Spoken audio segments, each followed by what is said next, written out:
Muy buenas tardes. En nombre de la Alianza por una Vida Digna y del medio digital Surcos, saludamos cordialmente a todas las personas que siguen esta actividad.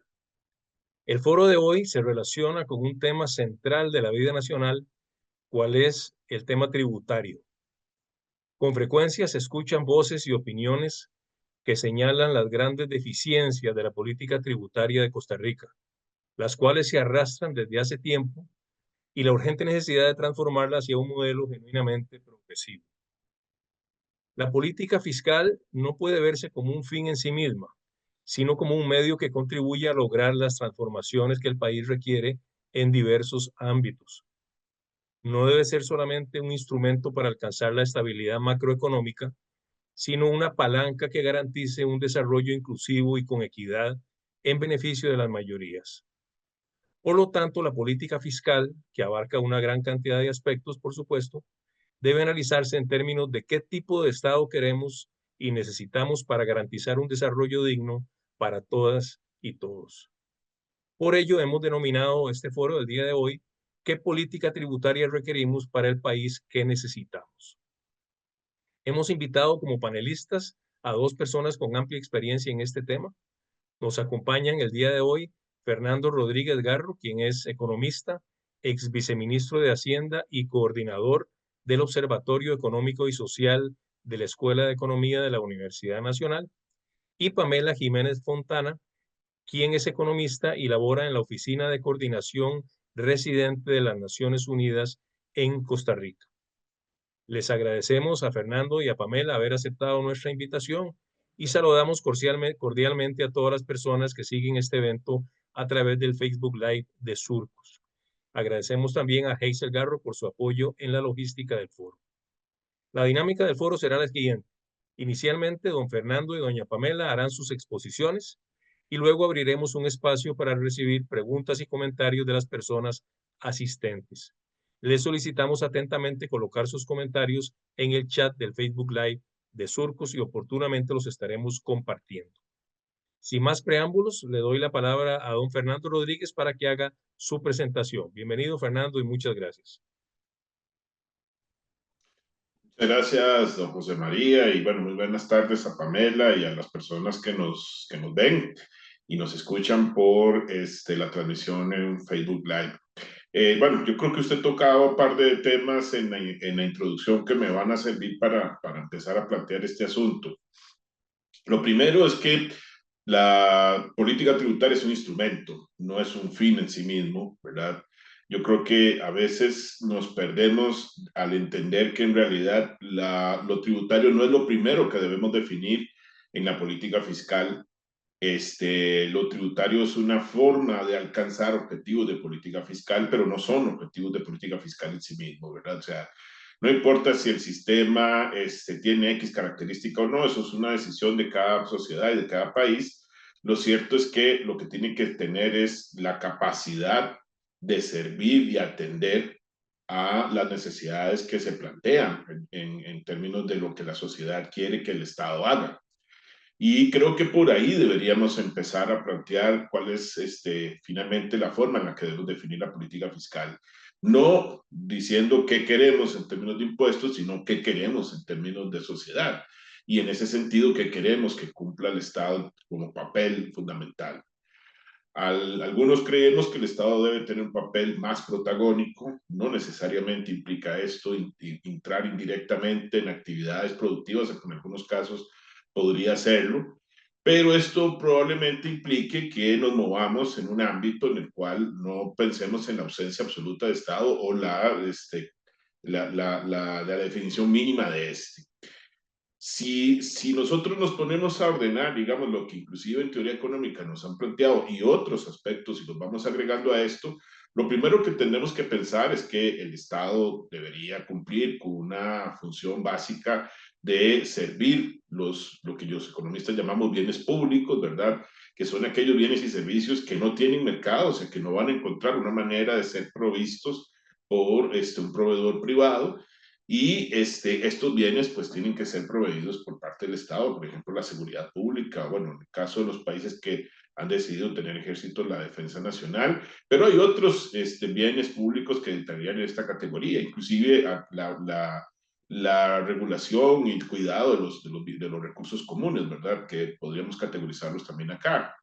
Después están aquellos bienes que podrían tener un mercado, bienes y servicios que podrían tener un mercado, pero que se vuelven estratégicos en cuanto a la prestación de estos, ¿verdad? O sea, nos interesa que lleguen al mayor número de personas, que puedan ser alcanzados o llegar a la mayor cantidad de población con la mayor calidad posible, o sea, no solamente es en cantidad, sino en este caso calidad, y ahí podemos hablar de educación, podemos hablar de salud, bueno, a permitir el medio ambiente, ¿verdad? Si lo queremos poner de un lado o del otro, porque nos hemos dado cuenta que las sociedades pueden moverse en un sentido u otro en la medida en que proveyamos o ofrezcamos, ¿verdad? Una buena cantidad y una buena calidad de estos bienes y servicios. Después de aquí está, bueno, ya podemos poner una categoría aparte, bueno, la protección de los bienes comunes, ¿verdad? O de los recursos comunes. Podemos pensar también en las ayudas que le damos al grupo de personas, ¿verdad? Porque también tenemos que entender que hay personas en la sociedad que no pueden alcanzar la capacidad de consumir que otras personas, y esto muchas veces las dejan en una posición importante de vulnerabilidad económica, incluso en condiciones de pobreza, y muchas veces no pueden solucionar esto a través de su empleo, o sea, hay gente que trabaja y que sigue siendo pobre. Hay actividades que son estratégicas y que nos interesa que el Estado pueda participar de ellas, ya sea incentivándolas, entrando directamente en su provisión o buscando la manera de garantizar que la gente tenga acceso, digamos, a esos servicios. O podríamos también pensar que los recursos que pasan por el Estado son necesarios para que podamos garantizar el ejercicio de los derechos de la gente. Y bueno, lo que podemos también pensar en una democracia, ¿verdad? O sea, tenemos que tener tres estructuras de gobierno, un poder electoral independiente, como el caso nuestro, ¿verdad? Y todo lo que eso implica, la administración de justicia, la regulación de ciertas actividades, etcétera. Una vez que tengamos claro, digamos, cuál es el tamaño de esto, ¿verdad? O sea, de todas estas actividades que les he dicho, cuáles son las que queremos poner en manos de las personas y en qué nivel de calidad, ¿verdad? Y cuál es la aspiración que tenemos en ese sentido, ahora sí podemos sentarnos a definir lo que queremos en cuanto a nuestro sistema tributario, a nuestra política tributaria, ¿verdad? ¿Cuánto necesitamos recaudar? Y eso es una pregunta fundamental, ¿verdad? Y aquí, desgraciadamente, a lo largo del tiempo en este país, no hemos hecho lo suficiente como sociedad para sincerarnos con nosotros mismos y decir, todo eso que quiero del Estado y que le he pedido al Estado y que demando de él, no lo estoy financiando adecuadamente, pero bueno, ahora retomaremos ese tema. ¿Cuánto voy a ocupar? ¿Sobre quién voy a poner estas cargas, ¿verdad? ¿Quién voy a esperar que me las financie y con qué instrumentos? Esas son las tres preguntas básicas que tenemos que responder una vez que ya sepamos de qué tamaño es el encargo, ¿verdad? Lo que le estamos pidiendo al Estado. Si no hemos hecho esto, en realidad nosotros vamos a toparnos con problemas, y cuando empezamos a darle vuelta al cartel y empezamos a decir, no, mire, yo voy a tener un Estado del tamaño de los recursos que tengo disponible, a propósito de la discusión que se ha dado en estos días, pues de ahí puedo empezar una carrera descendente, ¿verdad? En la cual, pues cada vez por diferentes razones tengo menos recursos, y entonces acepto o me conformo con esos recursos para atender las necesidades que tengo, y entonces cada vez atiendo menos necesidades, y así el Estado se va achicando, pero sobre todo va desapareciendo, ¿verdad? De la vida pública en general, y digamos de la participación en la vida de las personas. Ahí entonces empezamos ahora sí a plantear los elementos fundamentales. Bueno, si yo necesito saber de cuánto es el tamaño de la torta, ¿verdad? O sea, cuánto necesito para esto, ¿en qué situación está nuestro país? Bueno, nuestro país está en una situación precaria, ¿verdad? En términos de recursos, porque nosotros le hemos exigido al Estado a lo largo del tiempo un montón de cosas, pero no hemos dispuesto los medios para poder alcanzarla, ni nos hemos puesto de acuerdo para reformar los impuestos o aprobar los impuestos que permitan alcanzar esos niveles de vida. O sea, conste que somos un país de renta media con un nivel de desarrollo humano alto, que tiene un ingreso tributario que está muy por debajo de digamos, de esos niveles, o sea, que no nos permite sostener esas aspiraciones en el tiempo. Y para lo cual entonces deberíamos poner más recursos ahí. Y en esto tenemos que ser, diría yo, muy pragmáticos. O sea, tenemos la oportunidad de aspirar a tener un buen sistema tributario. Tenemos la oportunidad de aspirar, ojalá, tener un sistema tributario progresivo, pero necesitamos tener un sistema tributario suficiente. Y lo digo porque en estas discusiones muchas veces, y se lo he oído a algunos colegas y con todo respeto para sus posiciones, que en este caso no comparto, se dice, no, mire, busquemos reformar esto, busquemos atender el tema de evasión y nos olvidamos del IVA y nos olvidamos de otros impuestos y en realidad todo juega. Cuando uno tiene que administrar recursos, solo espera que le ingresen los recursos para poder disponer de ellos. Y bueno, todos los impuestos tienen un papel, por eso inclusive las sociedades con los sistemas tributarios más progresivos tienen una tasa del IVA elevada, ¿verdad? El caso de Suecia con una tasa del 25% es quizás uno de los mejores ejemplos. Y así, ¿verdad? O sea, podemos aspirar a que nuestro sistema tributario se aproxime a los de naciones desarrolladas en donde estos recursos están bien, digamos, definidos en cuanto a su cantidad y siempre pues vamos a querer tal vez reformar algunas cosas y mejorar la forma en la que aportan unos u otros, pero bueno, necesitamos sincerarnos con nosotros mismos y decir, bueno, lo que estamos aportando no es suficiente y tenemos que ver la manera de agregarle más recursos a esta fórmula. Lo otro es, bueno, ¿quiénes van a pagar? En estas circunstancias, la verdad es que deberíamos exigírselo a todos en diferente medida y proporción, ¿verdad? Es muy probable que muchas personas vayan a pagar menos de los recursos que reciben o del beneficio que reciben del Estado. Y eso no está mal. Yo creo que eso es una buena forma de redistribuir recursos y acercarle una función muy interesante al sistema tributario, aparte de participar en la estabilidad macroeconómica o incluso en el crecimiento, permitirle tener una participación en la redistribución del ingreso y la riqueza, ¿verdad? Pero creo que todos deberíamos aportar. ¿Por qué? Porque esto nos hace parte de eso que llamamos pacto social y nos obliga a entender que todos de alguna manera tenemos que aportar y de alguna manera nos exige, ¿verdad? Que, digamos, entrar en esa dinámica que yo una vez explicaba en un grupo, en una charla de, miren, cada vez que ustedes se ponen un pie fuera de sus casas, están en un ámbito que se creó con recursos públicos. En su casa están en la casa que ustedes poseen o alquilan, pero ese es un espacio privado. Una vez que salen, están en una acera que se construyó probablemente con recursos públicos, pasan por una calle que se construyó con recursos públicos, ven señales de tránsito que están ahí con recursos públicos, se toparán un parque, una escuela, una delegación policial. Todo ese espacio fue creado con recursos públicos. E imagínense que no pudiera estar ahí porque no tenemos esos recursos. Entonces, pagar, digamos, para todos permite apropiarnos y eso sí tenemos que garantizar dos cosas, que eso está inclusive en la parte técnica tributaria, que nosotros paguemos en proporción con nuestra capacidad económica, o sea, aquellas personas que tienen más capacidad económica tienen que pagar proporcionalmente más y que todos aquellos que tienen la misma capacidad económica hagan la misma contribución. Cuando nosotros rompemos este criterio, o sea, las personas que tienen más capacidad económica no pagan lo suficiente, porque resulta que además son las que tienen más capacidad para dejar de pagar, ¿verdad? Para eludir el impuesto, en algunos casos de una manera muy sofisticada y amparados en la ley, en otros tal vez de una manera más burda y brincándose la legislación, pero cuando hacemos eso, se pierde el sentido de justicia y las personas, el resto de personas que tienen que pagar empieza a molestarse, ¿verdad? Porque tienen que contribuir cuando saben que todos no lo están haciendo. Lo mismo pasa cuando tenemos personas que tienen un mismo ingreso y no están contribuyendo en la misma proporción. Y en ese sentido, nosotros tenemos que garantizar que ambas situaciones se cumplan, lo que llamamos equidad vertical, ¿verdad? Que el que tiene más ingresos paguen proporcionalmente más, y esa equidad horizontal, que todos los que tienen el mismo ingreso paguen en la misma proporción.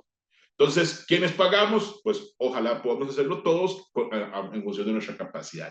¿Con qué instrumentos?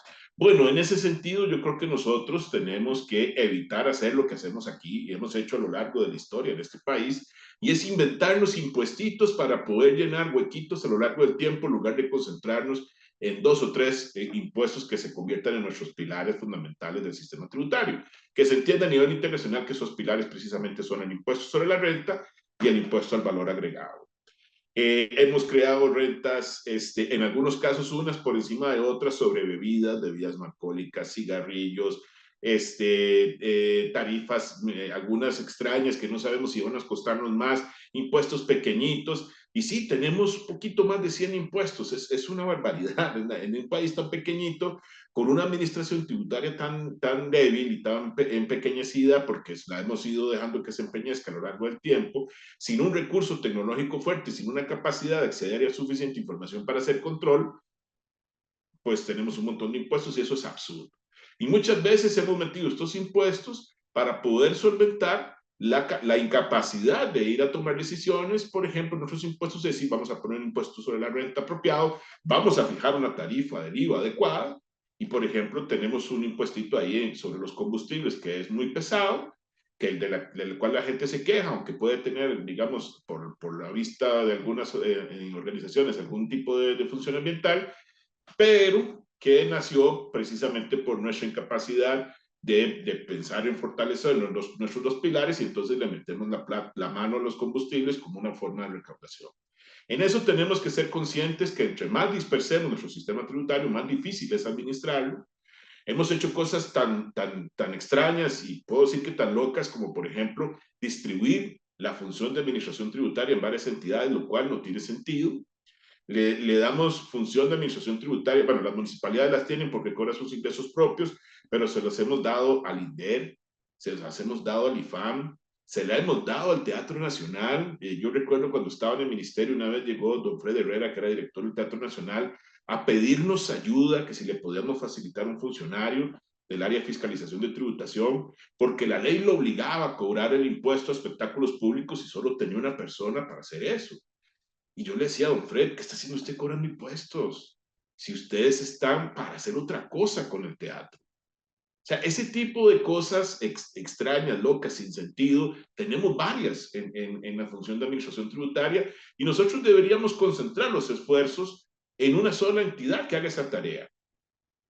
Hay impuestos, por ejemplo, que se cobran sobre las bebidas que tienen la misma base imponible que el del IVA, pero entonces lo cobra el INDEM y la administración, o sea, la tributación, la dirección de tributación hace lo propio por otro lado. ¿Por qué dispersamos esfuerzos?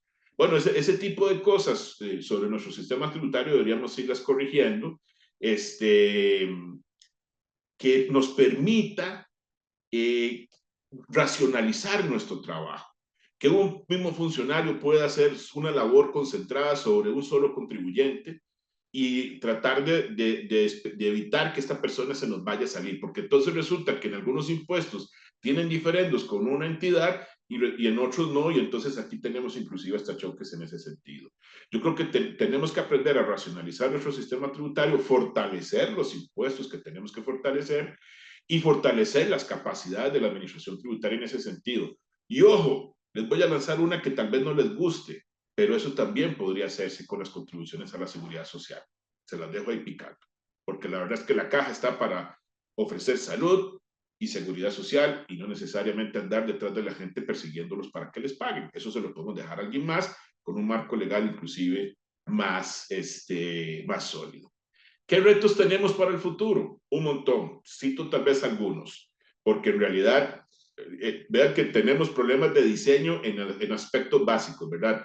No hemos llegado a tener suficiencia en nuestro sistema tributario, tenemos problemas digamos, para incorporar a la mayor cantidad de personas como contribuyentes de los distintos impuestos y tenemos enormes problemas de diseño y de estructuración de nuestro sistema tributario. Conste además que muchas personas creen que los problemas de evasión y de elusión son culpa de que la administración tributaria no hace su trabajo. Perdón, los problemas de elusión y evasión nacen de un mal diseño de los impuestos. Si los quieren solucionar, tal vez les sirva de muy poco estar apuntando el dedo acusador contra los funcionarios de la administración tributaria, que bueno, habrá que ver si están haciendo el trabajo que corresponde. Yo creo que muchos lo hacen, en su gran mayoría, pero lo hacen con unas herramientas malas, o sea, con una legislación mala, con un recurso de acceso a información malo y con un sistema informático que no es suficiente para eso. Entonces, estamos tratando de exigirle más cosas a una entidad a la que no les damos las herramientas suficientes. Eso, por supuesto, tenemos que corregirlo porque además nuestro sistema tributario no está organizado ni aquí ni en ninguna parte del mundo para poder enfrentar un sistema económico, una economía globalizada, y eso nos trae muchos problemas. Tenemos ejemplos de cómo intentar resolverlo y la cooperación entre países es fundamental, pero todavía no hemos llegado, digamos, a ofrecer garantías de cooperación suficientes, sobre todo porque la calidad y la seguridad de nuestros sistemas no es la que esperan de nosotros, y eso es algo que tenemos que corregir. Ojo, que una parte importante de nuestros ingresos depende del consumo de energía y del transporte, de la importación y uso de vehículos, y esa dependencia hace que conforme consumamos más combustibles o importemos más vehículos, nuestra recaudación crezca. Entonces, cuando necesitamos transformar nuestra economía para poder reducir el consumo de combustibles y poder transformar nuestro parque vehicular, por ejemplo, uno eléctrico, nuestra recaudación se resiente. Entonces, nos quita la capacidad para poder actuar en ese sentido y eso tenemos que corregir. A futuro, es muy probable que la electrificación del transporte, muy probable no, de hecho, la electrificación del transporte va a reducir los ingresos tributarios de nuestro país y desde ya deberíamos ir pensando cómo los vamos a sustituir. Estimaciones que hemos venido haciendo ubican esa pérdida más o menos, sin considerar la electrificación de otras actividades económicas, en un 0,7% del PIB en 25 años. Es bastante para el impuesto que es la tercera fuente de ingresos del país. Lo otro, sí que después de que llegamos al punto en el que estamos en cuanto a gasto en educación, que se acerca a un 5%, llevarlo al 8%, donde todos quisiéramos que esté, nos va a costar 3 puntos del PIB que hoy no tenemos. O sea, y eso no podemos volverlo a hacer con deuda. Cuando subimos la asignación en educación de un 6 a un 8%, no le pusimos, como me decía una persona que fue diputada en la Asamblea Legislativa, no le pusimos el pan debajo del brazo, el bollito pan debajo del brazo a esa criatura. Entonces, lo que hicimos de ahí en adelante fue financiar esa diferencia cuando intentamos acercarnos lo más que pudiera a 8 con deuda. Pero eso lo hicimos cuando el nivel de endeudamiento estaba a principios de la década pasada por debajo del 30% del PIB. Ya eso no podemos volverlo a hacer. Tenemos un nivel de endeudamiento que anda rondando el 60%. Entonces, tratar de o pretender que podamos acercarnos a ese 8% del PIB con endeudamientos en este escenario imposible. Para eso tenemos que tener ingresos tributarios frescos para poder hacer esa labor de forma apropiada. ¿Ok? Tengamos eso en cuenta porque ese es otro reto importante. Lo otro es que tenemos un sistema de seguridad social, de pensiones, que empieza a adolecer de la transformación demográfica que sufre el país. Y está bien, o sea, las sociedades todas se están transformando, no vamos a exigirle a la sociedad un cambio en los roles para tener los del pasado, ¿verdad? Mi abuela tuvo 13 hijos, yo no esperaría que otra mujer en este país tenga que pasar por eso. Tengo mucha estima y cariño a mis tíos, pero yo no creo que eso haya sido lo mejor para una persona como mi abuela, y yo no espero que nadie más vaya a tener esa cantidad de hijos para poder compensar la caída en la tasa de natalidad. O sea, la sociedad se transformó, tenemos que entender eso. Para poder sostener esa situación en el tiempo, vamos a tener que inyectarle recursos al régimen de invalidez, vejez y muerte. No podemos seguir haciendo ajustes paramétricos para solucionar ese problema. En algún momento tenemos que poner recursos. Como ya cerramos los regímenes de pensiones con cargo al presupuesto, yo les lanzo una solución. Vayamos tomando esos ahorros y los trasladamos a el IBM, pero garanticemos que eso se está financiando con ingresos corrientes, porque el día de mañana vamos a necesitar ingresos suficientes para atender eso.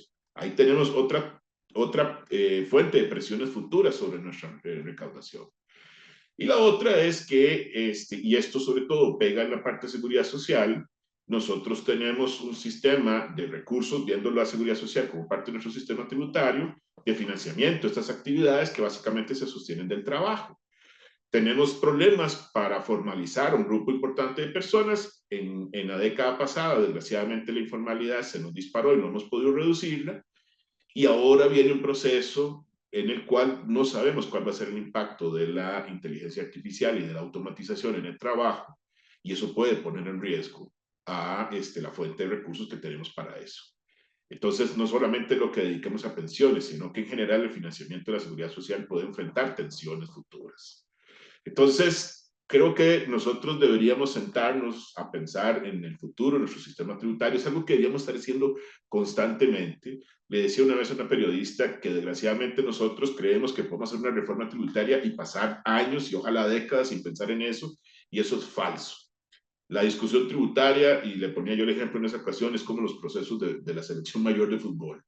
Una vez que usted entra en un proceso de clasificación y logra clasificar al mundial y va al mundial y lo juega, una vez que llegó a ese final, se sienta a pensar de nuevo cuál va a ser el siguiente proceso y cómo lo va a iniciar y cómo espera terminarlo. Con impuestos es igual. Una vez que terminamos nuestra reforma, tenemos que sentarnos a ver qué está fallando, porque siempre nos encontraremos con errores, qué tenemos que modificar, a qué nos obliga a pensar el futuro y cómo lo vamos a corregir. Y nosotros no estamos haciendo, desgraciadamente, esa tarea. Y bueno, me quedo aquí porque me pasé de tiempo, pero quedo a las órdenes. Muchas gracias. Muchas gracias, Fernando, por su participación. Y ahora le doy la palabra a Pamela para que haga su exposición. Adelante, Pamela. Muchas gracias. Voy a compartir la pantalla. Me confirman que ahí están viendo la presentación, porfa. Sí, se ve muy bien, Pamela. Ok. Em, bueno, muchas gracias por la invitación a Surcos y Alianza por una Vida Digna y a Fernando por esta presentación. Creo que coincidimos en muchos aspectos que voy a ir desarrollando. Esta presentación se titula Finanzas para el Desarrollo, Camino hacia la Sostenibilidad y es un tema complicado porque si nos ponen a hablar sobre política tributaria, creo que es imposible como economistas que lo veamos solamente en temas de política tributaria. O sea, creo que tenemos que ver todo el aspecto del financiamiento del desarrollo del Estado costarricense. Mi agenda de presentación se divide en 4 puntos. El primero es una muy rápida descripción sobre el panorama fiscal, cuál es la situación actual del país. El segundo son megatendencias que inciden, que afectan las finanzas públicas. Tercero es el tema de las finanzas para el desarrollo y el cuarto es un marco integrado de financiamiento. Em, entonces, este primer panorama fiscal. El tema fiscal ha sido discutido ampliamente en Costa Rica, pero si tuviera que resumir la situación actual, para mí este es uno de los gráficos más sencillos y que muestra o evidencia el problema fundamental que está teniendo Costa Rica durante los últimos más de 10 años. Y es que Costa Rica tiene ingresos inferiores a sus gastos. Hicimos una reforma fiscal, pero como comentó Fernando, o sea, los ajustes fiscales no son de una vez y listo, sino que tenemos un tema de que tenemos gastos que crecen, ingresos que también crecen, pero nuestros gastos son superiores a nuestros ingresos. Esto no es un tema único de Costa Rica, el tema es cómo gestionamos esa brecha, esa diferencia entre gastos e ingresos.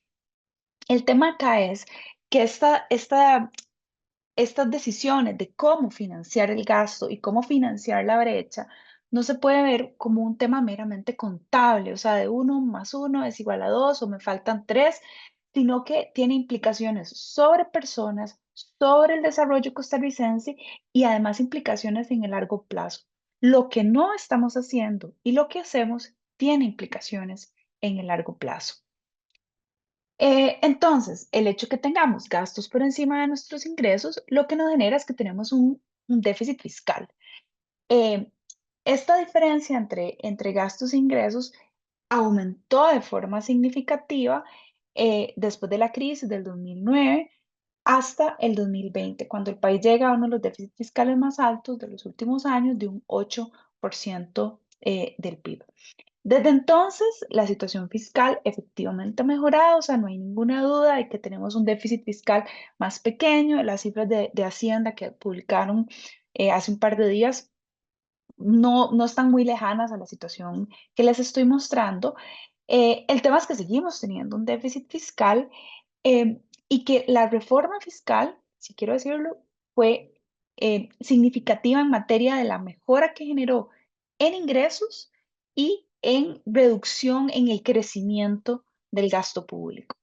Pero seguimos teniendo un déficit fiscal y entonces, ¿esto qué es lo que implica? Bueno, que nos tenemos que endeudar. O sea, como país hemos recurrido como muchos otros países, al endeudamiento público. ¿Qué es lo que pasa? Que por muchos años este endeudamiento público creció de forma muy acelerada. Entre el 2009 y el 2020 pasó de representar un 26% a un 67% del PIB. Con la aprobación de la reforma fiscal se ha logrado desacelerar el ritmo de crecimiento. O sea, ven que la curva se empezó a crecer más lentamente. Actualmente la deuda pública es de alrededor del 60% del PIB. Este no es un dato menor. O sea, para ejemplificarlo, significa que lo que debe el país, el Estado, el gobierno central, equivale a más de la mitad de la economía costarricense. Entonces, el tamaño de nuestro endeudamiento público es importante. Algunos elementos importantes en materia de ingresos y gastos que quisiera discutir, que no podemos dejar de hablar cuando estamos hablando de una política tributaria. O sea, porque el tema aquí es que la visión que se tiene que tener en materia fiscal tiene que ser muy integral. Tenemos que hablar de mercado laboral cuando estamos hablando de una política tributaria. 40% de la fuerza laboral en Costa Rica trabaja en condición de informalidad. Y esto lo que nos dice es que hay una parte importante de la economía costarricense que está operando en condiciones de informalidad, que no se están pagando impuestos. Esto es evasión fiscal. Y esto debilita el potencial crecimiento de los ingresos fiscales y los ingresos tributarios del país. Entonces, para hablar de política tributaria también tenemos que hablar de, bueno, qué medidas se pueden tomar para reducir la informalidad en el mercado laboral y en el sector productivo. El otro tema son las exoneraciones fiscales. Esto es un ingreso que el país deja de percibir porque se le está permitiendo a algunos sectores que no paguen impuestos. Esto es completamente legal, pero limitan el potencial de la recaudación.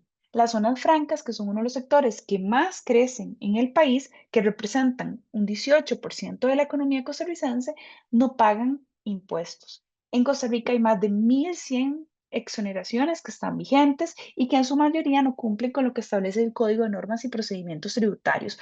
Exoneran todo pago, todo tipo de impuestos, no tiene mecanismo de control y además es importante decir que todos los años se aprueban exoneraciones fiscales. Esto es una práctica recurrente que todavía se mantiene en el país. Entonces, hay muchas exoneraciones y la carga tributaria entonces recae principalmente sobre las empresas y el consumo, las empresas locales y consumo local. O sea, son los negocios, principalmente capital nacional o que están dedicados al mercado local, que son los que enfrentan un ambiente de inversión más complicado sobre los que recae una gran parte de la carga tributaria. Y que además es una producción que tiene tasas de crecimiento mucho más moderadas, o sea, no es el nivel de crecimiento tan alto que vemos en promedio de la economía, porque eso está en gran medida afectado por el crecimiento de las zonas francas. Entonces, hay una desconexión entre lo que vemos en el parque productivo y lo que Hacienda está logrando captar. Y el cuarto punto que quisiera mencionar sobre los ingresos es el tema del impuesto sobre la renta. Costa Rica hizo una reforma fiscal en el 2018, pero mantiene un impuesto sobre la renta de carácter cedular y territorial. ¿Esto qué es lo que significa? Que se graban las rentas de ingreso por separado dependiendo de la personería y eso dificulta mucho la fiscalización y la territorialidad tiene la desventaja de que solo captura los ingresos de los contribuyentes dentro del país y esto incentiva más bien a mover rentas a otros lugares que no pagan impuestos o que tienen impuestos más bajos. Y además esto está en contra de una de las buenas prácticas internacionales. Además vemos que Costa Rica, en términos globales, su carga tributaria respecto al PIB es de alrededor del 14%, mucho más bajo que el promedio de los países de la OCDE, que anda alrededor del 34%. En materia de gastos, aquí quisiera destacar dos cosas. Eh, Aunque las remuneraciones y las transferencias son los rubros que más pesan en materia de gasto, es el pago de intereses lo que está presionando más el crecimiento del gasto. Y no es menor. Hace unos años, cuando estábamos discutiendo la situación fiscal antes de la aprobación de la reforma fiscal, los intereses eran un rubro pequeño, pero ahora no es menor. Estamos hablando de que representan un 85% de lo que el país gasta en el pago de remuneraciones, muy por encima de lo que se gasta en infraestructura y muy por encima de lo que se paga en otros, como por ejemplo el pago de alquileres. Entonces, esto también es importante porque cómo se gestiona el endeudamiento también incide sobre el crecimiento del gasto. Y el segundo punto es que también el país mantiene una baja inversión en gastos estratégicos en materia de desarrollo sostenible. Vemos que, por ejemplo, hay una reducción importante en gastos en educación, en el gasto en salud y en otros rubros, como por ejemplo recreación y cultura o protección del medio ambiente, gastamos muy por debajo del punto del PIB. Entonces, esto es como un panorama para entender un poco cuál es la situación y por qué muchos de los economistas decimos que este es un tema que tenemos que estar hablando siempre sobre la situación fiscal del país y cuáles ajustes se requieren. Pero además no podemos ver de una forma aislada. Hay megatendencias que están incidiendo sobre el panorama fiscal y que de hecho que Fernando ya comentó. Una es el cambio demográfico. La reducción en la fecundidad en los últimos años ha sido muy significativa. Costa Rica, al igual que la mayor parte de los países del mundo, ha estado en un proceso de cambio demográfico. Pasamos de tener una tasa global de fecundidad de 7,3 hijos por mujer en los años 60 a 1,3 hijos por mujer en promedio en los últimos años. ¿Esto por qué es importante? Porque alguien podría decir, ¿no? ¿Por qué el cambio demográfico es importante? Porque la reducción en la fecundidad lo que significa es que aumenta el peso relativo que tienen las personas adultas mayores en el país y también cambia las necesidades y las presiones sobre los servicios públicos, especialmente en el pago de pensiones y en los servicios de salud, incluso en materia de infraestructura y también en el pago de impuestos porque una población que está envejeciendo implica que también se va reduciendo la población que participa en el mercado laboral y que además aporta de forma muy significativa al pago de impuestos. Entonces, el envejecimiento poblacional también incide sobre las finanzas públicas. Pero hay algunas oportunidades importantes que hemos discutido en el país de forma amplia, pero creo que no la hemos logrado conectar tan significativamente con las finanzas públicas. Uno es que nos preocupa mucho la reducción en la fecundidad, pero no pensamos que podríamos aumentar la fuerza laboral simplemente permitiéndole a muchas mujeres que quisieran participar en el mercado laboral y no lo están haciendo, poder participar en el mercado laboral. No lo hacen por temas de cuidado principalmente y esto se llama bono de género y tiene el potencial de aumentar el crecimiento económico y la productividad.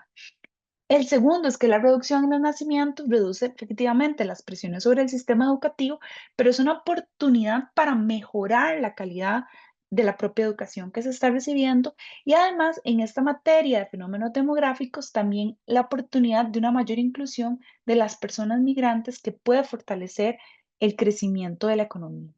El segundo tendencia que también afecta a las finanzas públicas, y Fernando comentó, es el cambio climático. Y lo estamos viendo de forma muy latente que de lo que vemos en estos días con estas alertas rojas, especialmente en algunos territorios muy vulnerables. El aumento en los eventos naturales que se convierten en desastres naturales ha sido muy significativo en los últimos años y los desastres aumentan el costo por atención de emergencias y por la recuperación de los daños. Y cuando no estamos viendo desastres como los que vemos actualmente en materia de inundaciones, sino tenemos que estar viendo efectos del cambio climático, como por ejemplo en materia de sequías, que aumentan costos de electricidad y también aumentan los racionamientos de agua. Entonces, el cambio climático también presiona las finanzas públicas y es una variable que debe estar incorporada dentro de esa política tributaria. ¿Cómo avanzar en materia fiscal para un mayor cumplimiento de los objetivos de desarrollo sostenible? Y aquí es donde entra este tema que Naciones Unidas ha venido posicionando ya desde hace varios años, que son las finanzas para el desarrollo.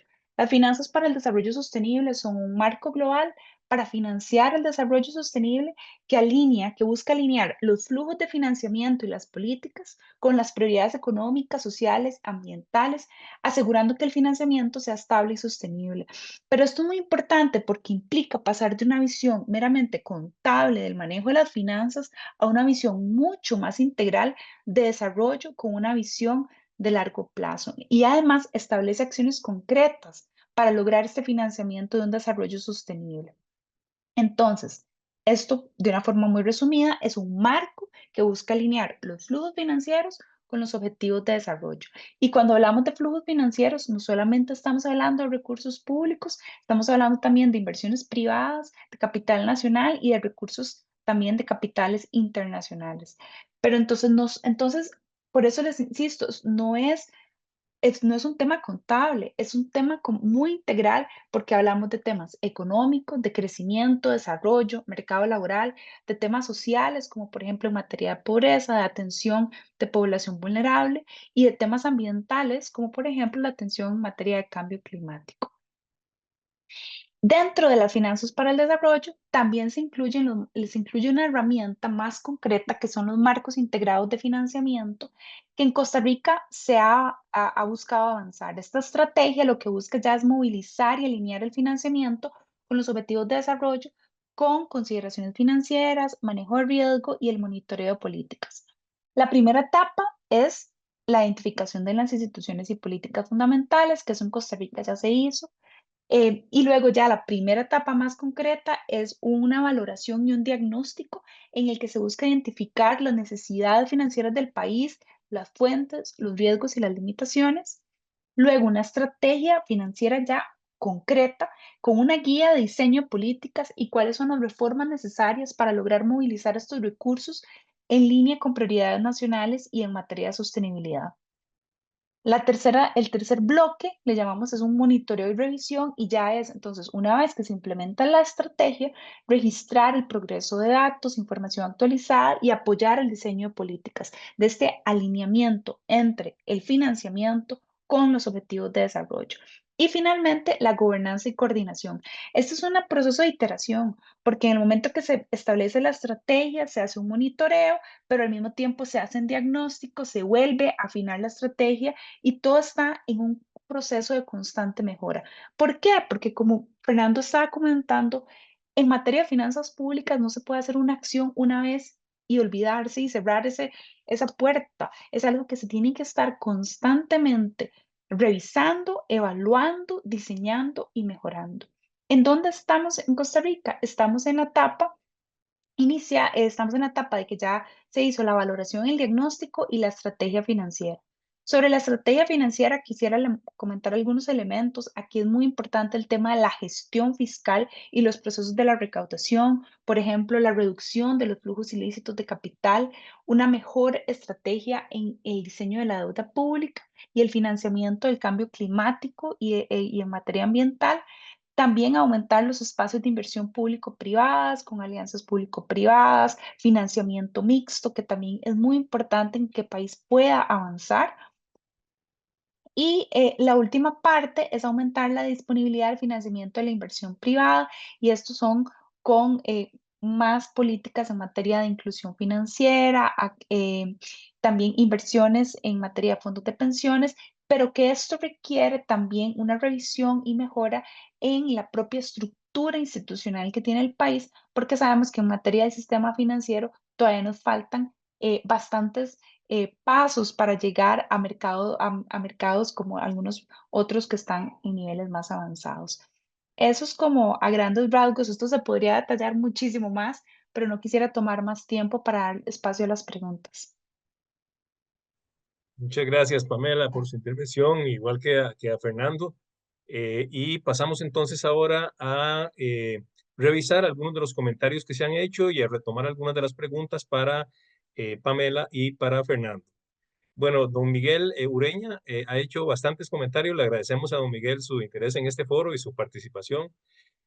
Voy a leer algunos de ellos. En uno dice, premisa, no se requieren más impuestos, solo cobrarlos. Delusión, fraude y contrabando y ley muy imputable y Hacienda Digital no da seguridad jurídica.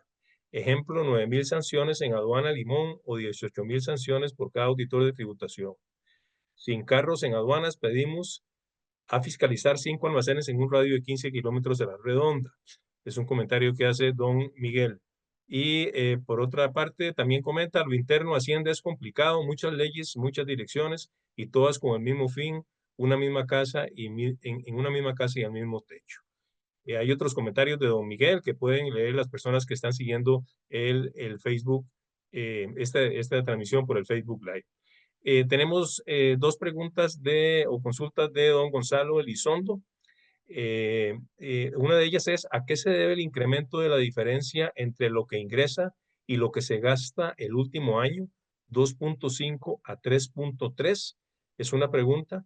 Y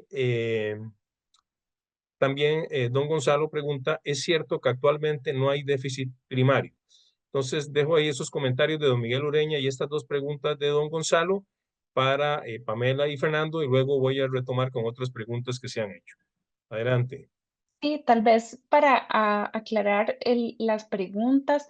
Sí, lo que pasó fue que aumentó el déficit fiscal, que es lo que él está diciendo, 2,5 a 3,3, y esto se debe, a ver, la reforma fiscal fue aprobada en el 2018.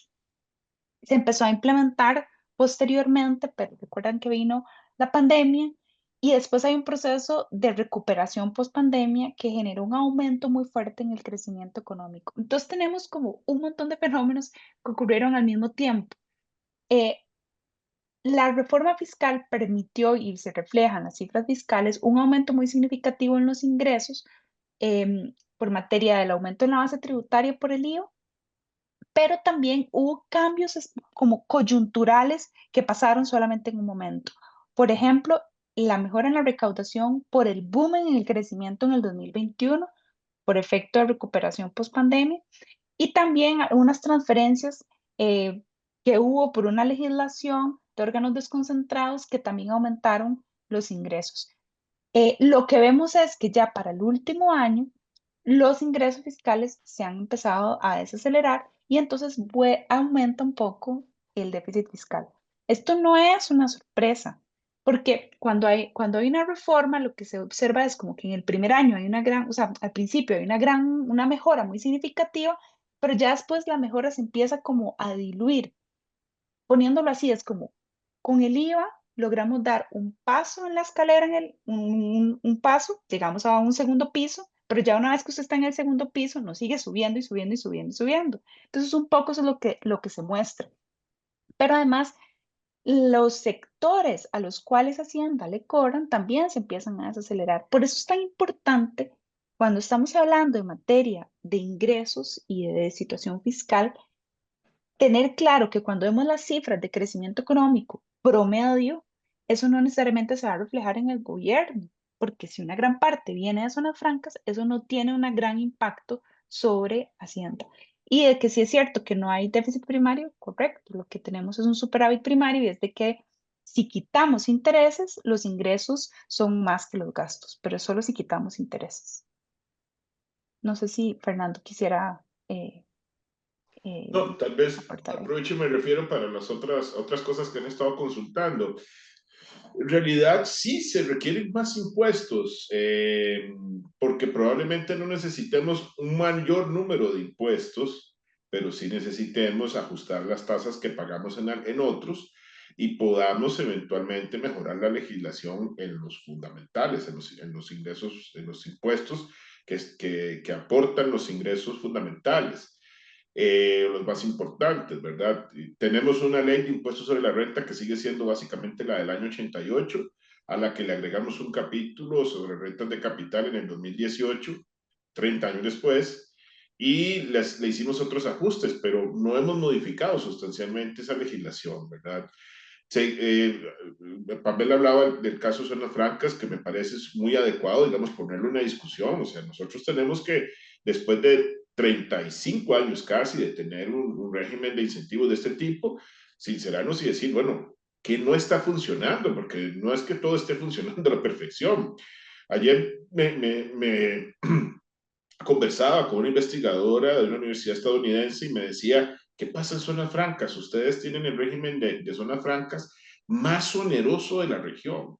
Y yo sí, es el más oneroso y desgraciadamente tiene muy pocos vínculos con la economía local. O sea, no hemos logrado que jale, ¿verdad? Y los datos de crecimiento del IMAE desde septiembre lo muestran muy claramente. O sea, mientras el crecimiento en los regímenes especiales es de un 12%, en el resto de la economía no llega ni a 3%. Entonces, creo que necesitamos revisar muchas cosas, ¿verdad? De manera que podamos mejorar tanto la eficiencia en la recaudación de impuestos como a su vez el uso que le damos a los recursos que no cobramos, ¿verdad? O sea, ¿cuándo damos una exoneración y por qué? ¿Y por qué las exoneraciones además se tienen que volver eternas? Y es tan complicado que las revisemos. ¿Y cuándo las damos mal? O sea, el año pasado hicimos una reforma, ahora que toca pagar el impuesto a la propiedad de vehículos, lo que va en el famoso pago del marchamo, ¿verdad? Hicimos una mala reforma, o sea, todo el mundo, todos estábamos muy contentos probablemente en tener que pagar menos impuestos, pero esa fue una mala reforma porque estamos bajando un impuesto progresivo y se apuntaron todas las corrientes políticas en la Asamblea, desde la derecha hasta la izquierda.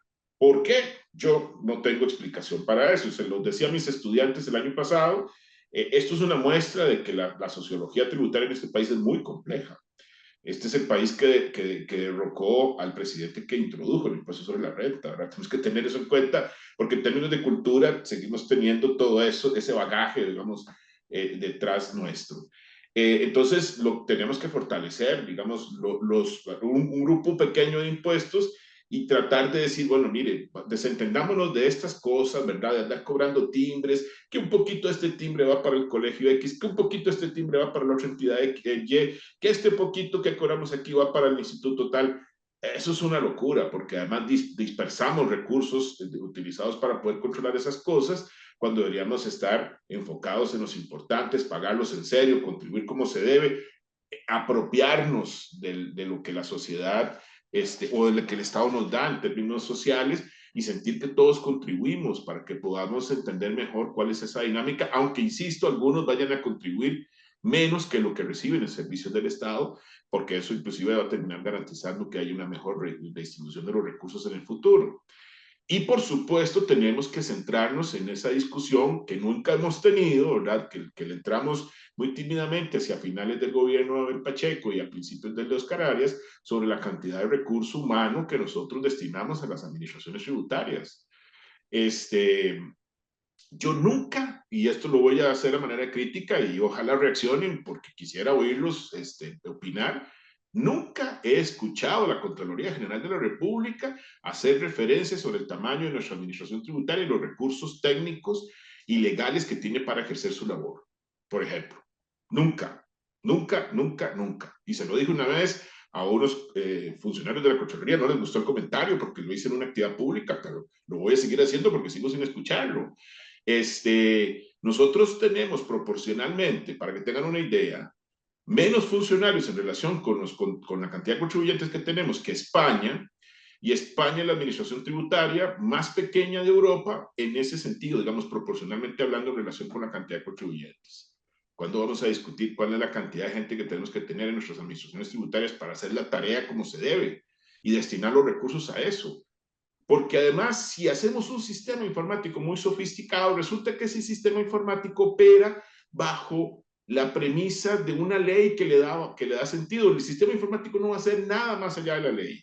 O sea, que pretendamos que un nuevo sistema informático va a resolver los problemas que la legislación no resuelve, ojo, nos estamos engañando. Va a ayudar mucho, sí, claro, un montón. Pero lo que la ley tiene mal, el sistema informático simplemente va a replicar. Y entonces, un nuevo sistema informático no nos viene a solucionar las carencias que tenemos de personal. Y todas esas discusiones no las tenemos. Queremos que se cobren bien los impuestos, que se persigan a los que no pagan, pero ¿dónde está el recurso humano, técnico y legal para que puedan hacer esa labor? Entonces, yo creo que en esta discusión todos tenemos que empezar a poner más serios, todos y todas, porque no lo hemos hecho. O sea, hemos ido tapando huequitos, ¿verdad? Conforme se nos empieza a hundir el barco, ponemos un dedo para que no se nos meta el agua, ponemos otro dedo en otro lado, pero resulta que siguen apareciendo agujeros. Y como decía muy bien Pamela, desgraciadamente hay un proceso de desgaste de las reformas y ya la nuestra está pasando por eso. ¿Qué está pasando en el IVA? Es muy fácil, hay gente que encontró una manera de evadir el pago del impuesto utilizando los pagos a través de Simple Móvil. ¿Qué quiere decir eso? Que necesitamos un mecanismo legal y técnico para controlar los pagos de Simple Móvil y que no se utilicen como una forma idónea para evadir el pago de impuestos. Es parte de la revisión que hay que hacer de las reformas.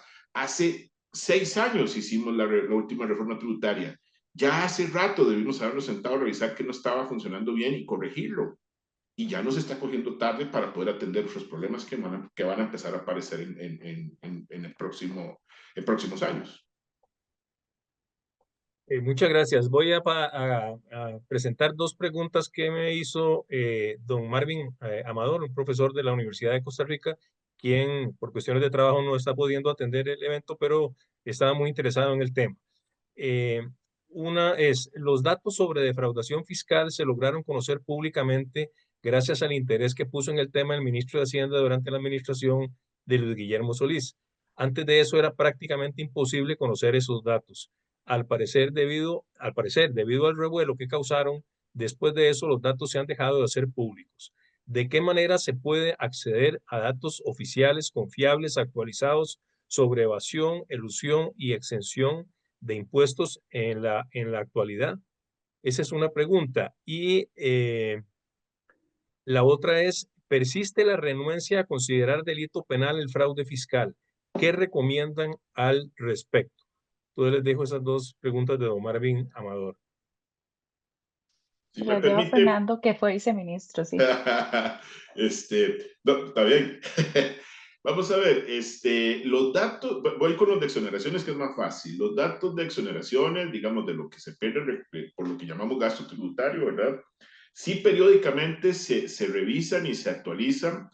Creo que con el hackeo del 2022 quedó un hueco en los datos que no se pudo solventar para efectos de hacer estos análisis.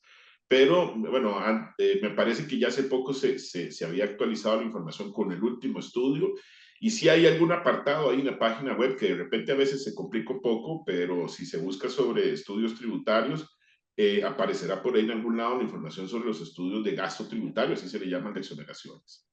El de evasión no se hace tan periódicamente, en efecto, digamos, cuando estuvimos ahí en el ministerio hicimos lo propio por dar a conocer lo que nos estaban dando los resultados en ese momento y se estuvieron revisando. Hay un último trabajo que se publicó en el 2018, pero que inició en el 2017 cuando estábamos ahí, que hizo el Fondo Monetario y que lo dedicó básicamente a la evasión, bueno, el incumplimiento en el impuesto a las personas jurídicas, ¿verdad? Y creo que en el caso del IVA. El de personas jurídicas es muy interesante porque tenía un incumplimiento del 70%, ¿verdad? Que es mucho. Y bueno, ellos mismos decían, esto es un dato muy llamativo, pero coincidía con otros análisis que se habían hecho por otros investigadores independientes. Pero bueno, eso hay que estarlo actualizando, ¿verdad? Cada cierto tiempo, poner el dato sobre la mesa y sobre todo tratar de entender a qué se debe. En este caso, de personas jurídicas, hay un componente muy elevado de elusión. Yo me la paso diciendo esto y a veces cuesta un poco creo que yo que cuesta un poco darme a entender. Pues yo le digo a la gente, mire, las grandes empresas no evaden, las grandes empresas eluden cuando lo quieren hacer. ¿Por qué? Porque no van a llegar a agarrar la declaración y decir, mire, aquí donde hay un 9 vamos a poner un 6 para que se vea menos. No, eso es muy burdo, y no lo van a hacer. Van a hacer planificación tributaria de una manera muy sofisticada, a algunas se les va la mano, ¿verdad? Pero pues siempre tienen a alguien ahí que les diga cómo pagar menos impuestos utilizando la ley. Por eso después tenemos que devolvernos a la ley para corregir esas cosas. Sobre el tema de la penalización, vean, el problema en este país es que creemos que el sistema judicial tiene que resolverlo todo. Y tenemos un sistema judicial recargado de casos, ¿verdad? Pues ahora se ha discutido mucho sobre si esa recarga se debe a ineficiencias en la judicialización de casos o no, lo que sea, pero no nos está funcionando. En algún momento se planteó que dejásemos el umbral para el cual no se penalizara más arriba y a partir de ahí se aplicaran penas o multas administrativas, que de repente a una empresa le puede doler más, ¿verdad? En términos de pago, pero que desgraciadamente pasan también por procesos de cuestionamiento y terminan en los tribunales contenciosos. Entonces, ahí tenemos que sentarnos a revisar cuál es la experiencia de otros países. En realidad, en esto el agua tibia se inventó hace rato. Si dejamos solo los casos más grandes, más sonados, los más sofisticados, ¿cómo hacemos para que los jueces y los fiscales entiendan de esto? ¿Cómo hacemos para que la Procuraduría se empodere? Una vez le propusimos a una Procuradora General hacer un departamento de penal tributario en la Procuraduría y dijo, está bien, pero deben los recursos. yo no tengo los recursos para eso, y formemos gente que se especialice en temas penales con énfasis en temas tributarios, porque eso aquí no lo tenemos. Entonces, hay que ahondar un poco más en eso. Eso tampoco va a resolver el tema en general, pero claro, es un vacío que tenemos que abordar, porque en realidad muchos casos de no pago de impuestos que se convierten en fraude se llevan a la vía judicial y ahí pasan un montón de tiempo sin que puedan avanzar. José María, yo quisiera comentarle sobre una pregunta que se generó y también un poco esto que Fernando estaba diciendo. También uno de los desafíos son las propias plataformas que tiene el Ministerio de Hacienda. Si usted va y pregunta cuánto se exonera en aduanas, tiene que irle a preguntar a una persona. Si quiere saber cuánto se exonera en ventas, tiene que ir a preguntar a quién, tiene que ir a preguntar. Y en realidad no es como que hay un sistema automático o una plataforma unificada que le permita conocer, sobre todo en materia de exoneraciones o en materia de evasión. O sea, el propio sistema está internamente disperso y eso dificulta aún más el seguimiento. Y quisiera plantear sobre una pregunta, porque ahí estaban comentando en el chat de que las personas ya no querían pagar impuestos, o sea, no estaban dispuestas. Y eso hay mucha literatura al respecto y es sobre la moral fiscal y es la disposición de las personas a querer pagar impuestos o la disposición de aceptar un nuevo impuesto.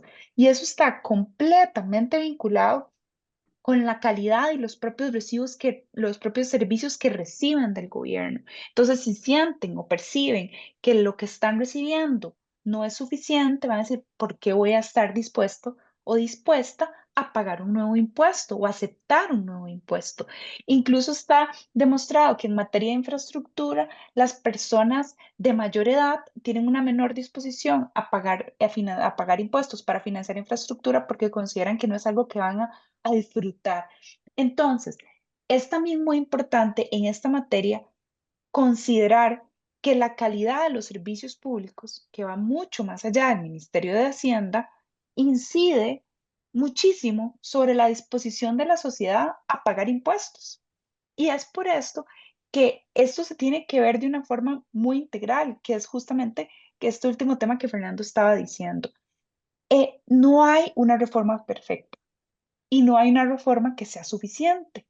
Entonces, por más que trabajáramos en hacer un ajuste, ese ajuste siempre va a ser insuficiente. Siempre se va a requerir revisiones de forma constante porque se encuentran nuevos mecanismos para eludir, porque surge una nueva práctica, por ejemplo, de economías informales, porque cuando hablamos de sector informal, no solo estamos hablando de ventas callejeras, también estamos hablando de servicios corporativos que están en el sector informal y que no pagan impuestos porque probablemente obedecen a una empresa extranjera que ni siquiera está radicada en el país.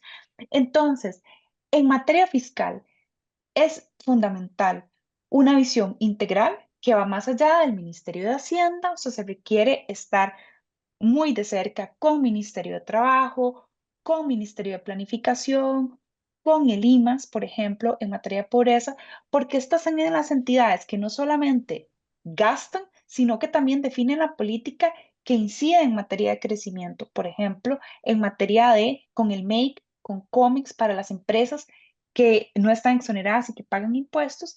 Entonces, esa visión integral y ese chip que necesitamos tener de considerar que se requieren revisiones constantes. O sea, esto debe ser una práctica constante, no debería ser algo que nos deba estar preocupando.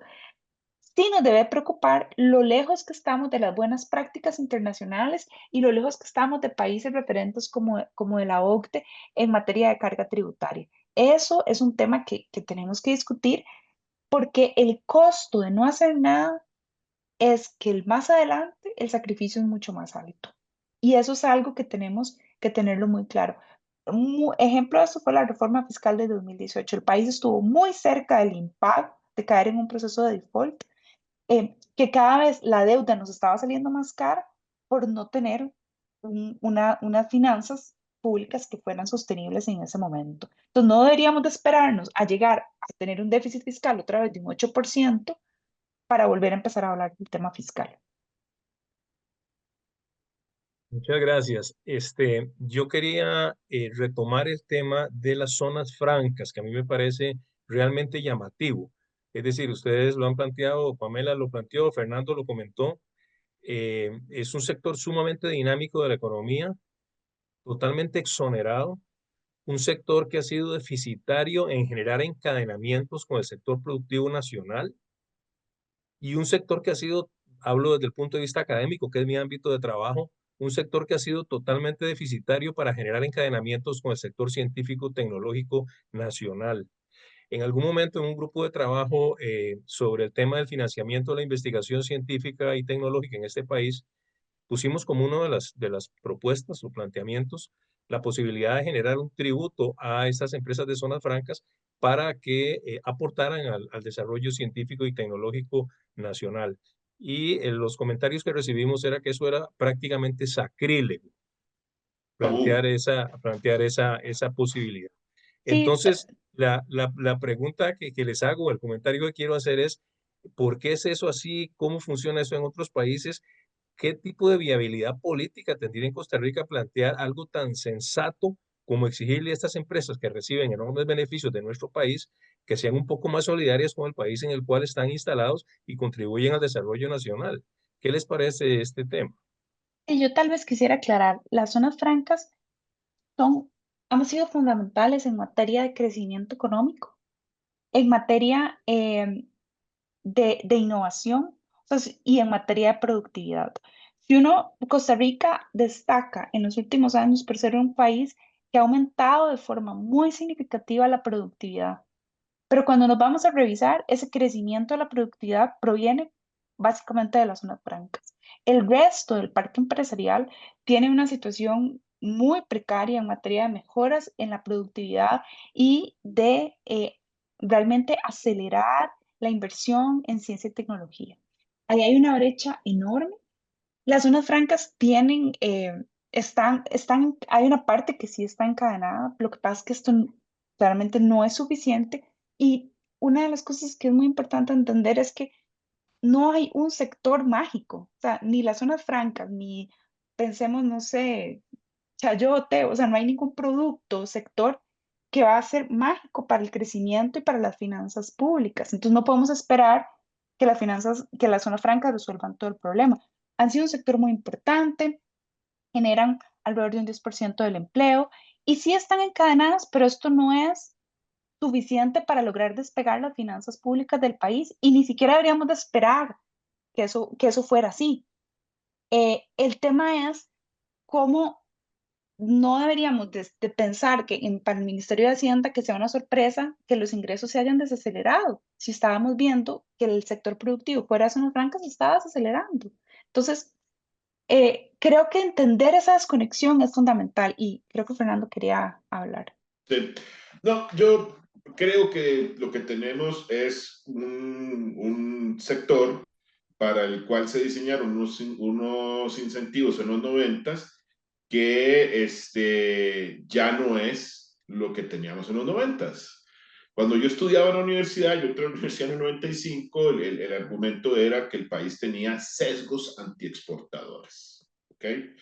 Y entonces, basado en el concepto digamos, de la industria infantil, de que estábamos con un tamaño, digamos, del sector industrial empequeñecido, la idea era atraer industrias, digamos, en otra órbita del desarrollo industrial a nivel global, que permitiese que hubiera un derrame, digamos, de conocimiento, de intercambio tecnológico y todas estas cosas que probablemente usted, don José María, maneje mejor que nosotros, para poder, digamos, ayudar a que la sociedad empezara a subir en cuanto a su nivel de vida. Pero lo que tenemos ahora es un enclave muy sofisticado. Eso es lo que tenemos es un enclave muy sofisticado. Con el problema que seguimos teniendo un pésimo diseño de nuestros incentivos. Y me explico. Nosotros básicamente le decimos a las zonas francas, venga y no pague impuestos sobre sus utilidades. ¿Y qué le pedimos? Nada. Ni tan siquiera hacemos algo elemental en este caso, y es revisar que le estamos exonerando las utilidades efectivamente generadas o producidas en el país, para que al menos nos garanticemos que hay una relación con la producción local de las empresas. Nosotros entendemos que esto es así, creemos, digamos, que estamos, o pensamos que estamos efectivamente exonerando esto, pero no sabemos si hay ahí alguna, que no me consta, ¿verdad? No, por aquello, pero no sabemos si detrás de esto hay, por ejemplo, alguna práctica para, digamos, jalar ganancias de otros lugares y registrarlas aquí donde pues no pagamos ningún impuesto. Era lo que llamamos precios de transferencia, pero en lugar digamos, de controlarlo de la perspectiva local para evitar que se nos fugue recursos y se muevan hacia otras jurisprudencias en materia de fiscal, ver si no lo están haciendo nosotros en este caso, porque no estamos revisando eso. Nosotros deberíamos tener un sector más controlado, deberíamos incentivar el encadenamiento de estas empresas con empresas locales. Estamos hablando de un régimen que ya tiene 35 años, que va a cumplir 35 años. Deberíamos movernos hacia otro nivel de incentivo distinto. El miedo aquí es que si le pones un impuesto de un 1% de lo que sea, se van a ir. Bueno, es que entonces nunca han estado bien enraizadas en el país. Si pueden levantar sus cosas e irse en cualquier momento, quiere decir que el nivel de relacionamiento con el resto de la economía y la generación de valor agregado a nivel nacional es muy pobre. Porque si pueden hacer eso es porque pues no tienen ninguna relación que las amarre acá o no han generado, digamos, los beneficios a través de ese relacionamiento con el resto de empresas locales. Entonces creo que nosotros deberíamos pensar en hacer esa transición, ya superar ese tabú. Yo creo que tenemos que sacarnos ese tabú de la cabeza, que es imposible hablar de la fiscalidad de las empresas de zonas francas. Eso sí, coincido con Pamela, que esto no es la solución del problema, pero yo creo que podemos aprovechar y sacarle más provecho a ese 1% del PIB que dejamos de cobrar en exoneraciones dirigidas a empresas de zonas francas, para que nos rindan más en términos de valor agregado a nivel nacional. No podemos tener un segmento de nuestra economía que crece un 12% cuando el resto de la economía está creciendo un 2 y pico. Ahí hay algo que no está funcionando. Vean, entre el 2019 y el 2023 las exportaciones de zonas francas se duplicaron. Se duplicaron. ¿Y qué pasó con el resto de la economía? No creció al mismo ritmo. O sea, evidentemente no, como dice Pamela, no hay un sector mágico, ¿verdad?, que me jale todo.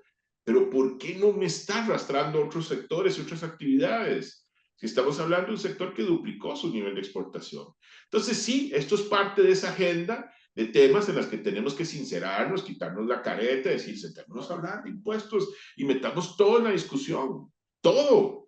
Y impuestos a empresas del sector cooperativo también. ¿Por qué tenemos que dejar temas por fuera? No se puede.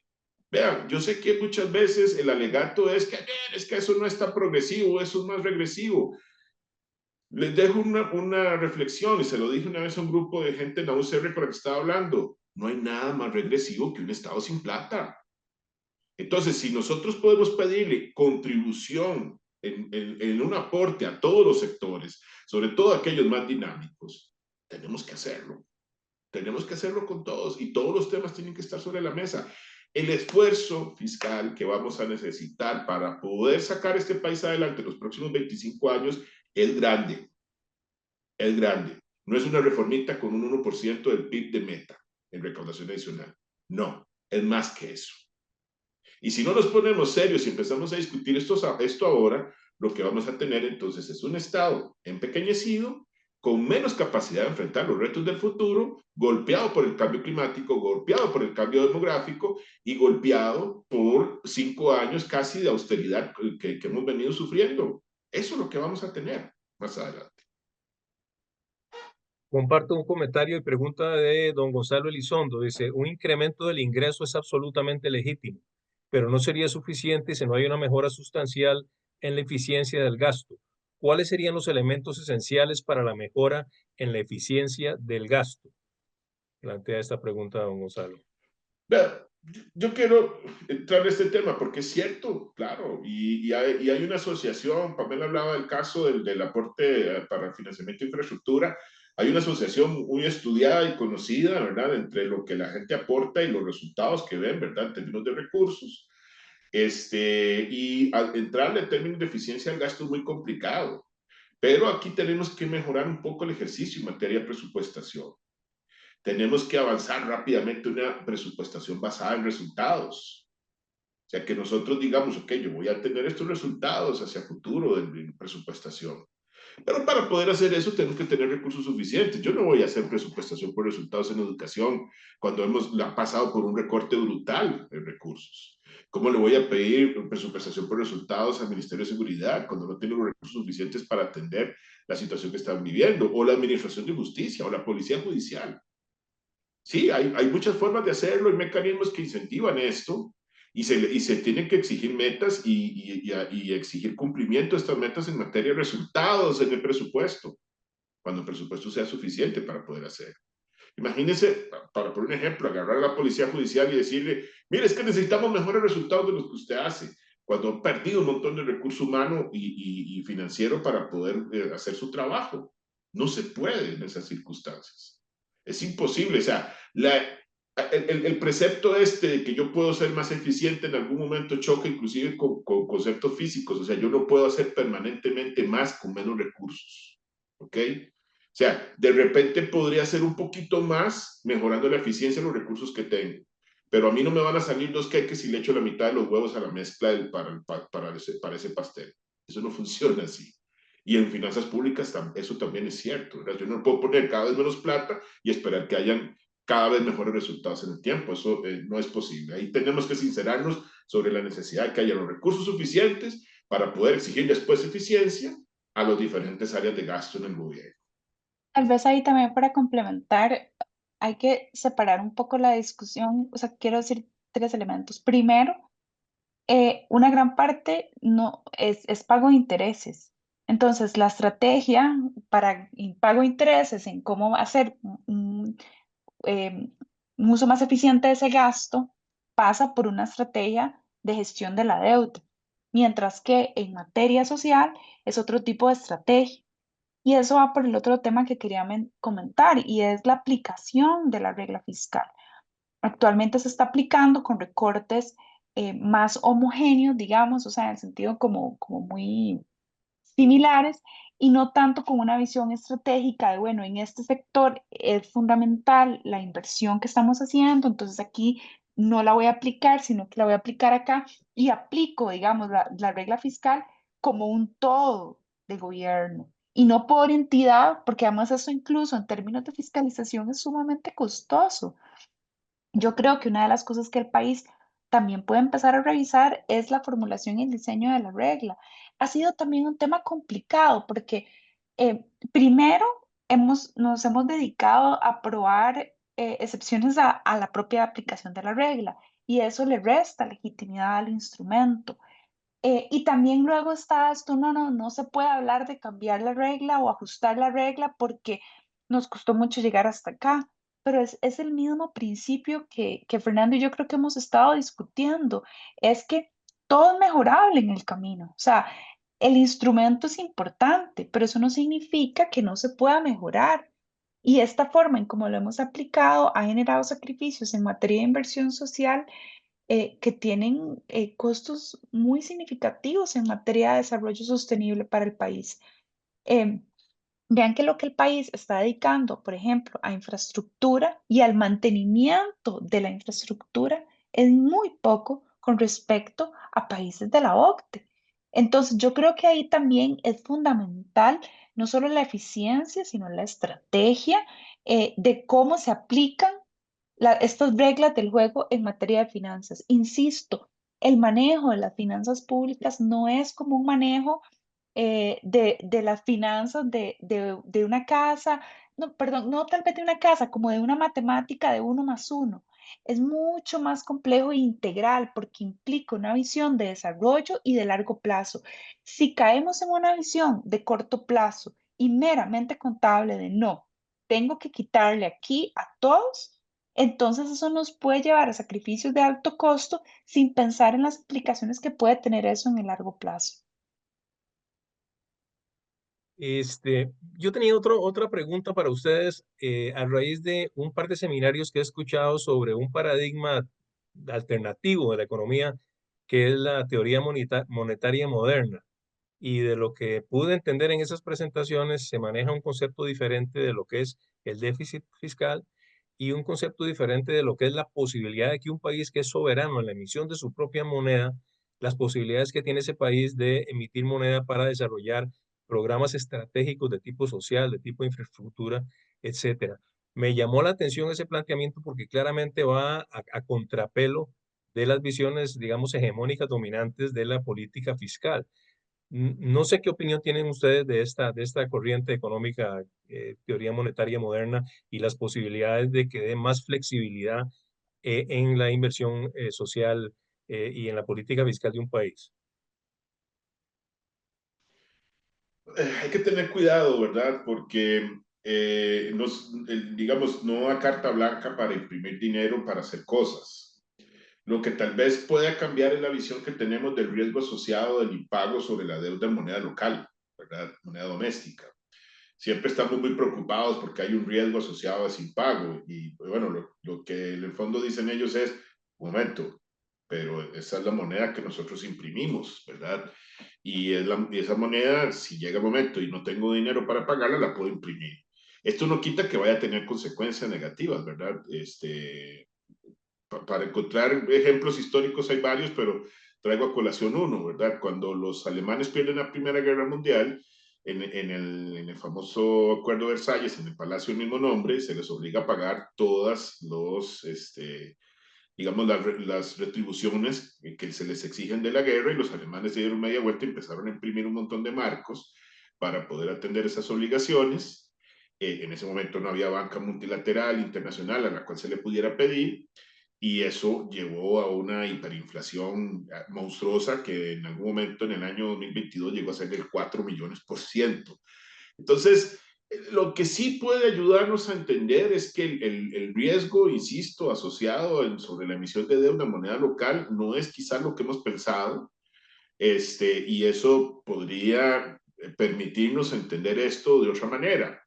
Bien, e incluso le decía un día esto a una persona de una entidad pública, hasta tenemos que pensar que el financiamiento de proyectos de inversión pública bien diseñados no son un problema cuando se hacen con endeudamiento. Ahí tenemos una lógica un poco perversa, ¿verdad? Porque si yo sumo $100 de deuda a un proyecto que vale $100, los economistas hemos dicho muchas veces a lo largo de la historia que esos $100 se van a multiplicar en términos de efecto económico, y entonces no debería haber problema para atender el servicio de esos $100 que pedí prestados.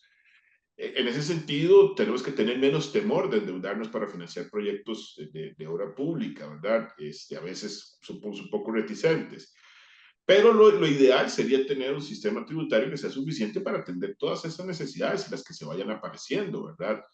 De forma tal de que podamos hacerlo con recursos frescos, y además, insisto, que con esto entendamos que lo que tenemos al frente nos cuesta plata. No, digamos, no es necesariamente gratuito, aunque sí puede ser menos costoso para un grupo de personas que otros estamos financiando, digamos, ciertas actividades. Eso sí está bien, y eso, insisto, ayuda a mejorar la equidad y la distribución de recursos en la sociedad. Pero sí tenemos que abordar, digamos, algunas teorías modernas con respecto a los impactos que pueden tener localmente para poder ajustarlas a las realidades que tenemos.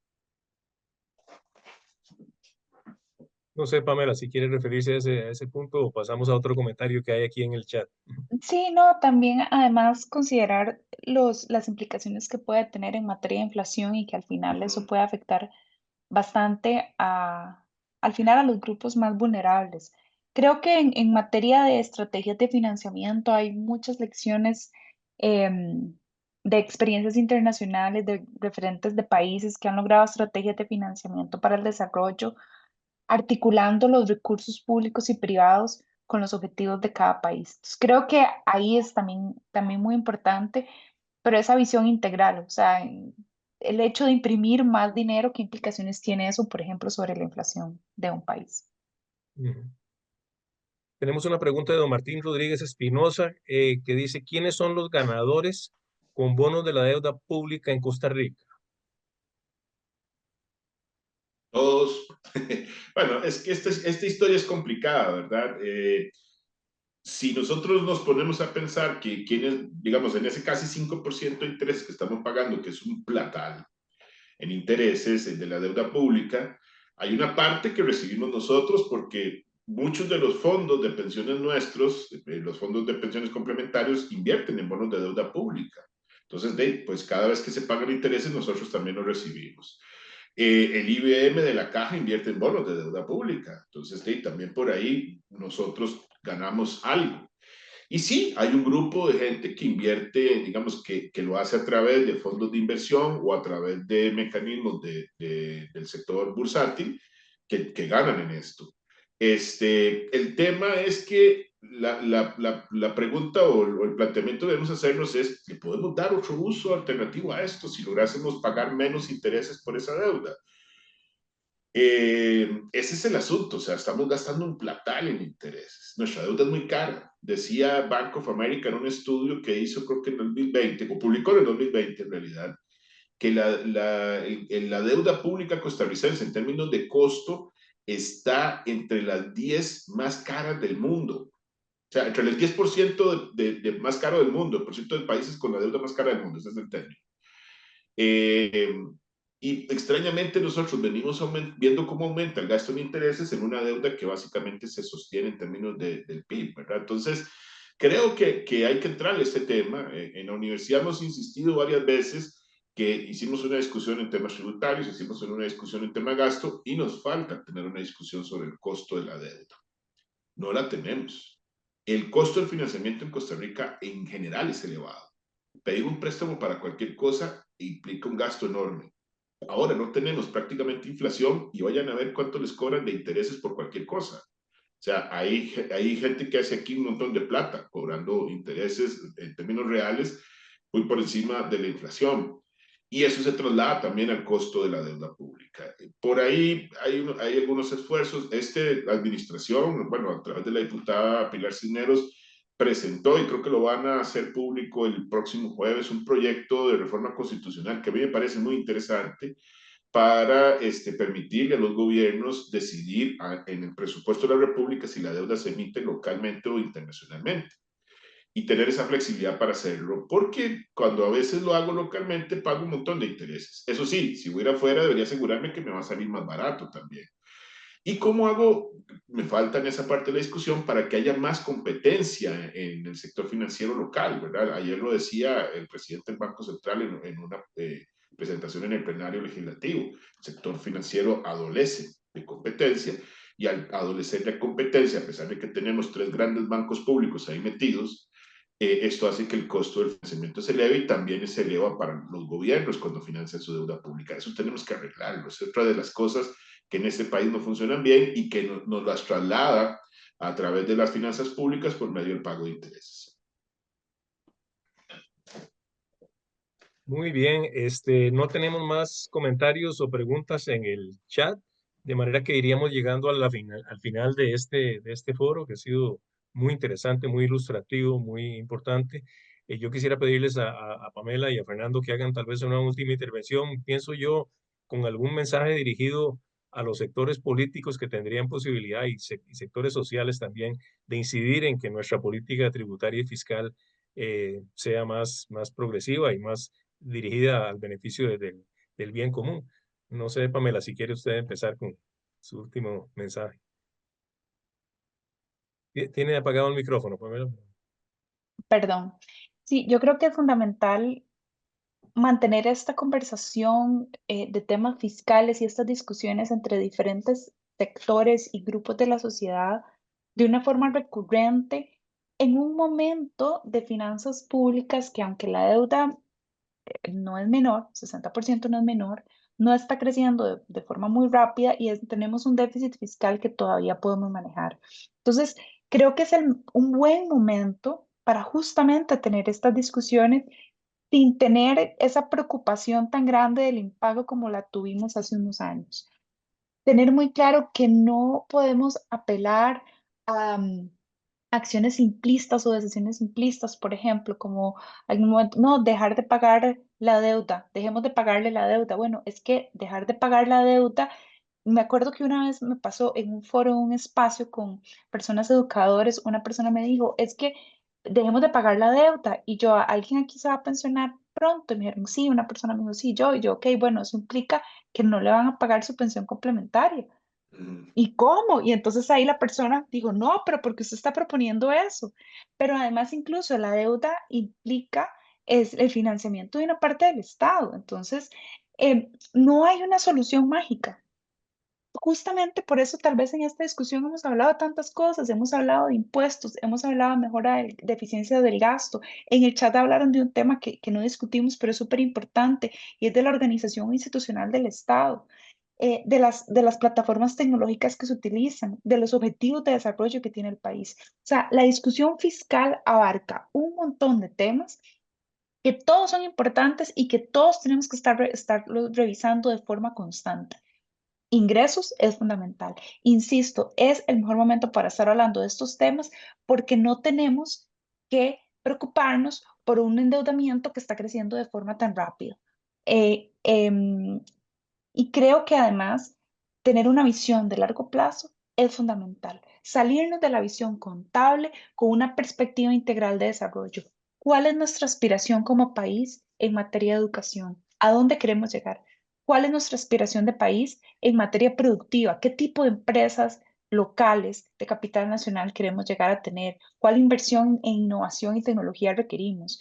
Esas preguntas de desarrollo nos llevan de luego a cuál es el sistema de financiamiento que requerimos en materia de ingresos y en materia de gastos y en materia de administración de los recursos. Entonces yo creo que es una visión que va mucho más allá del Ministerio de Hacienda, pero que claramente Hacienda puede liderar.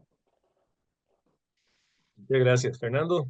Sí, vamos a ver, creo que esconder los temas debajo de la alfombra no quiere decir que no estén ahí, ¿verdad? En materia de impuestos, todas las agendas pendientes siguen ahí, pendientes, y se van a sumar otras, o se suman otras que todavía tenemos que abordar, ¿verdad? Lo decía hace un rato, tenemos una insuficiencia en la parte recaudatoria que se vuelve ahora más complicada si queremos, por ejemplo, aumentar el gasto en educación. Tenemos retos digamos, de atención al cambio climático que ya, no, ya dejan de ser riesgos. Lo que estamos viendo esta semana, por ejemplo, en varias partes del país, ya puede convertirse en situaciones recurrentes, desgraciadamente, como las hemos visto en los últimos años, en la medida en que tengamos que destinar cada vez más recursos a atender estos daños o inclusive a rediseñar nuestras ciudades y nuestros pueblos, ¿verdad? Para poder ubicarlos en lugares en donde no van a estar, digamos, tan afectados por estos fenómenos climáticos extremos. Y hay otras cuestiones que vienen ahí. Entonces, a la clase política decirle que no quieren hablar de impuestos no quiere decir que el tema se vaya a resolver. Lo decía Pamela hace un momento, o sea, un tema que no se toque, más adelante se va a hacer más grande y va a ser más costoso abordarlo. Entonces tenemos que hablar de este tema. Hablar de impuestos es hablar permanentemente de este tema. No vamos a hablar de un tema una vez y se acabó. No es un tema atractivo en términos políticos, particularmente en la parte electoral, pero tenemos que hacerlo porque si no corremos el riesgo, desgraciadamente, de hacer lo que hicimos en el 2018.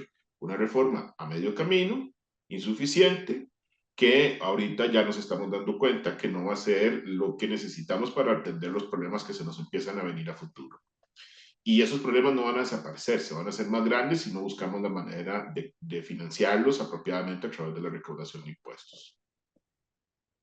Muchísimas gracias nuevamente a Pamela y a Fernando por sus excelentes presentaciones, por la reflexión que han generado en este foro, que sin duda será muy útil a todas las personas que lo hayan escuchado y que lo van a escuchar después.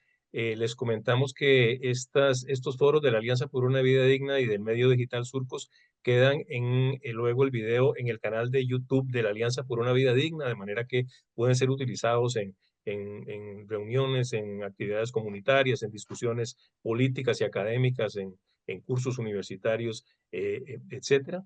Y nuevamente las gracias a Pamela y a Fernando, las gracias a todas las personas que han acompañado esta transmisión a través del Facebook Live de Surcos y pues que tengan todas y todos muy buenas noches.